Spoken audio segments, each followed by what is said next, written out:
గుంటూరు మిర్చి రైతులను సీఎం చంద్రబాబు దళారులకు అమ్మేశారన్న జగన్ ఆరోపణలకు కేంద్ర మంత్రి పెమ్మసాని కౌంటర్ ఇచ్చారు. ఇప్పటికే తాము మిర్చి రైతుల గురించి కేంద్రంతో చర్చలు జరిపామన్నారు. జగన్కు ఇప్పుడు తెలిసినట్టుందని సెటైర్ వేశారు. ఈరోజు ఇదే గుంటూరు మిర్చి యార్డులో రైతులు పండించిన మిర్చి పంటకు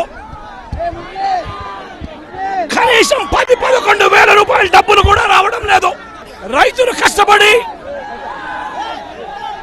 తాము పండించిన పంటను అమ్ముకోలేని పరిస్థితిలో రైతులు ఈ రోజు ఉన్నారు. మరోవైపున రేటు చూస్తే నిరుడు సంవత్సరం అంటే వైఎస్ఆర్సీపీ ప్రభుత్వ హయాంలో 21,000 నుంచి 27,000 రూపాయలు పలికిన పంట ఈరోజు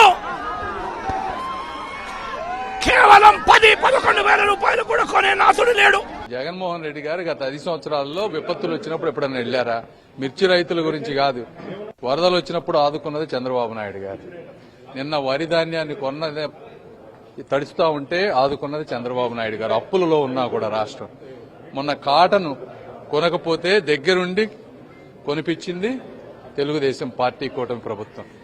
మిర్చి రైతులకి గురించి 2 నెలల ముందు నుంచే మేము వర్క్ స్టార్ట్ చేశాం. 2 నెలల ముందు, ఆయన ఈ రోజు తెలిసింది ఆయనకి మిర్చి రైతులు అనేది.